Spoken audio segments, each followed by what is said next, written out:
Magandang araw mga kajak at i-check natin yung yung Honda FD na gagawin natin ngayon kasi ang lakas daw ng kaldag, kumakaldag yung kotse na ito. So i-check natin kung ano yung mga problema, possible kasi mga wiring. So check natin tsaka yung kanyang solenoid. So tara. Honda. Ito yung solenoid ng Honda FD. Ito. Ayan. So, ang code kasi nito ay solenoid A. So, chinik naman natin. Good naman yung kanyang resistance. Walang problema. So, nagtataka tayo kung bakit may kaldag yung sasakyan niya. So, ito. Ito ang medyo nakita natin mga kajak. Ito yung mga nakita natin. Ayan. Kita nyo yung connector niya. Tapos itong connector nito mga kajak. Ayan o. Ayan. Kita nyo. Ayan. Lumuluwag na siya. So, ayan o. Hindi na maganda. So, possible. No? Hindi nagkukunik na maayos. So, pati ito. No? Ayan. Yung isa kasi ganito mga kajak. Ibig ko sabihin. Itong mga nasa bandang ilalim niya. Nahuhugot na. No? Possible ito pinagmumulan ng kaldag. Sira-sira na yung connector. Papalitan natin. So yung solenoid ng FD dito matatagpuan mga kajak. Yan. So iba-ibang klase ang solenoid natin. Iba-ibang solenoid natin. Ito AGR ng Honda. AGR. So, lilinisan din natin itong AGR na ito. So, ayan. Papalitan natin mga connector na yan. At ito naman yung tinatawag na solenoid. So, ito. Ginawa naman natin yung kanyang resistance ng solenoid na ito. Linisin natin yung connector kakadyak ng kanyang AGR para malinisan natin. So may AGR ito. Gasolina siya pero may AGR.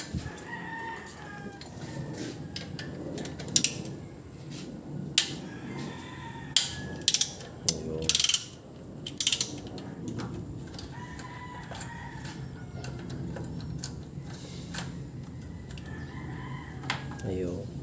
So, ayan. Tara. Ayun ang AG. Ano po? Grabe. Kinalawang na. So, gasoline naman ito. Linis-linis lang tayo. Kita nyo mga kadyak po. Grabing kinalawang. Kapal yung kalawang. Sabi yan, nangyari ito. Kaya nga pinapapalit eh.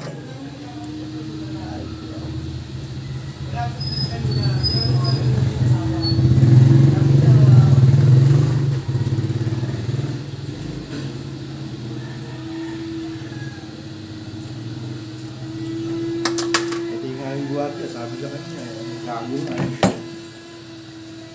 Yan, nagkita-kita kayo doon.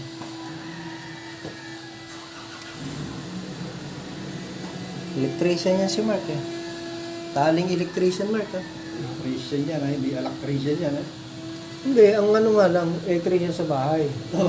Hindi kotse ah. Ano lang yan? Hindi mo na hihinangan yan.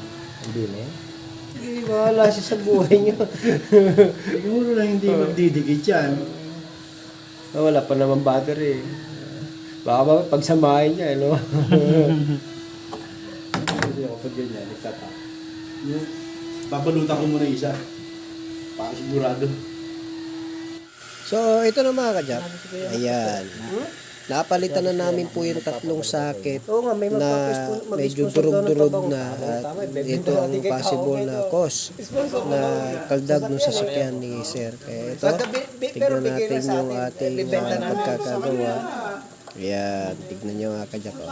Bago na yung kanyang sakit. Hindi naman bago, surplus, pero magagandang klase. No, para dyan talaga yan. So, ayan. So, tatlo yung pinalitan natin mga kajak para maisalpak natin na maayos. Parehas ang kulay. At tignan natin kung mawala na yung kaldag niya. Mga na-wire. O mga kajak, ito yung ating ginagawa na Honda.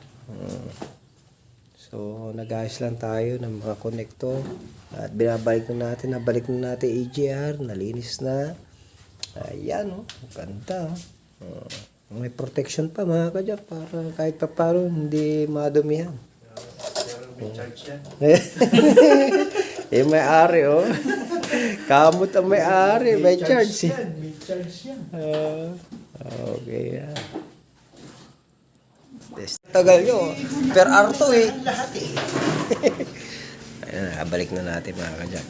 So, ayos. Mahusay. Intact na lahat. Oh, dahan-dahan naman. Bago yun. Iba naman. Gagas-gas Sisi. Ito na mga kajak. Na-start na natin. So, check natin kung may kaldag pa. Ayan. Ayan natin sa reverse. Yung wala. Neutral. Drive. Yun. Para umikot yung fluid sa solenoid at tumulak yung pressure. So, balik natin. Yun. Ayos. Patatakboy natin. Kajak, nagro-road test na kami ng may-ari. Yan. Pero ako ang nagdadrive. Sarap ng sasakyan niya. I-drive. Honda FD. Sa mga may Honda FD dyan, talagang sulit, no? Sarap i-drive. Ang tulin. So anyway mga kajak, ito nakita lang natin, no? Dahil may kaldag yung sasakyan niya, hinahanap natin. Mahirap din maghanap talaga. Patay tayo dyan. Ganun ba ito? Ayan. So, mag-try tayo dito mga kajak sa shifting natin. Ayan. Try natin yung shifter niya. At dito naman yung may-ari. Mararamdaman natin kung may kaldag pa. Ayan, lagay natin sa neutral. Lagay natin sa park. Ayan. Okay. Try natin. Reverse. Yung wala. Neutral. Wala. Right. Wala. Dati mga kachak medyo gumagano ng buga. Ngayon parang di nga nagkakambyo eh. Parang ngayon, parang di Wala kang nagkakaroon. maramdaman eh. So ayan, sabi ng may-ari. Walang maramdaman. Sarap po. Grabe. Ulit.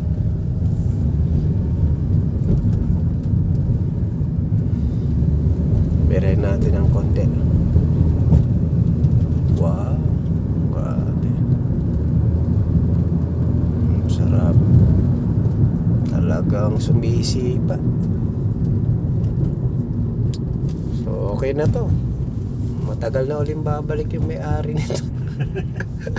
Mga kajak, okay na yung yung Honda FD na ginawa natin kanina. So kumakaldag yung mga kajak. So na discover natin na yung connector, no, hindi sumasalpak na maayos yung kanyang connector sa solenoid at kaya nagkukos ng kaldag. So anyway, meron tayong natutunan ngayon sa araw na ito at God bless mga kajak.